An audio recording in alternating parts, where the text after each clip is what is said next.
Museum bell in West Berlin tolls in sympathy for East Germans on the first anniversary of the Wall of Shame that holds them prisoners.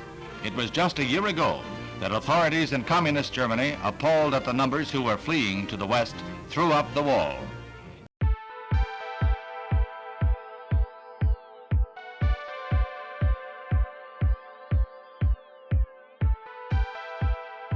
My name is Tammy Dolker.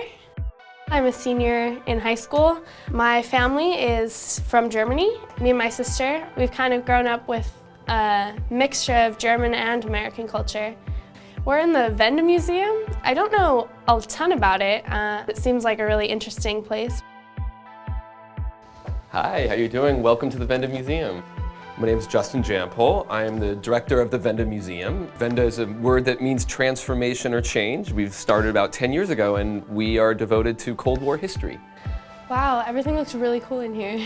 Well, there's somebody I would like you to meet. This is the CEO and president of the museum, Gabriele Hayes, who is originally from East Germany. Wow, Hi, that's Tammy. cool. Hi. I'm good, how are you? Nice to meet you. Well, why don't I leave the two of you to talk, and then when you're done, I'm going to show you around the museum and we can take a closer look at a couple of things. All right, that sounds awesome. My name is Gabriele Hayes and I'm from former East Germany. I feel very drawn to this place because anytime I come here I feel like I'm being sent back to East Germany and see what actually the time and the life was there. My mom said that in school they went on like a government trip to Berlin, and she told me about how even just there you could see so much difference between what it might have been like in the East versus how they kind of grew up in the West. Actually, my childhood was not that bad, I have to say.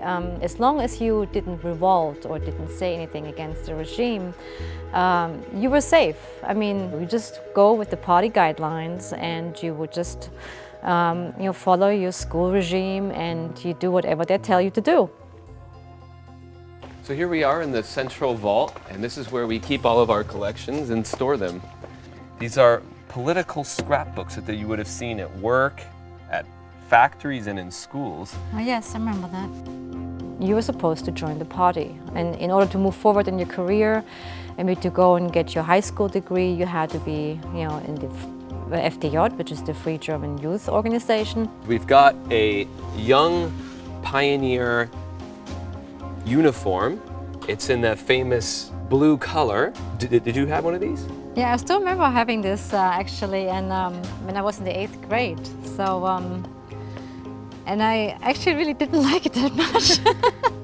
But we wore it for certain occasions when we had like an assembly or we went out to museums, we had to wear these shirts. So when you were my age, what was kind of your ambition, your goal for the future? My dream was always languages, and I wanted to study English and I wanted to study French, and they always said, why do you want to study languages? You can't travel anywhere. Well, forget it. So then you really had that feeling that you felt like enclosed in a cage and you couldn't go anywhere. That was hard. I joined the Free German Youth Organization, that I did, but then they asked me to join the party and I said no. And they wouldn't let me go to high school. So I had to go to evening school every night to get my so-called Abitur, which is like a high school degree to go to the university, and work during the day. Later on, it got a little bit easier, like 88, 89, and people were fleeing through Hungary to Austria. So the regime was aware of that people were leaving, and I applied for an exit visa. But then November 9th, it happened. What you're watching live on television is a historic moment, a moment that will live forever. You're seeing the destruction of the Berlin Wall. I actually was already in America at that time, and I watched it on TV. I couldn't believe my eyes. So as a whole, how do you look back at your experience in East Germany? That's a good question. I don't regret growing up in East Germany. Being a child there was not that bad.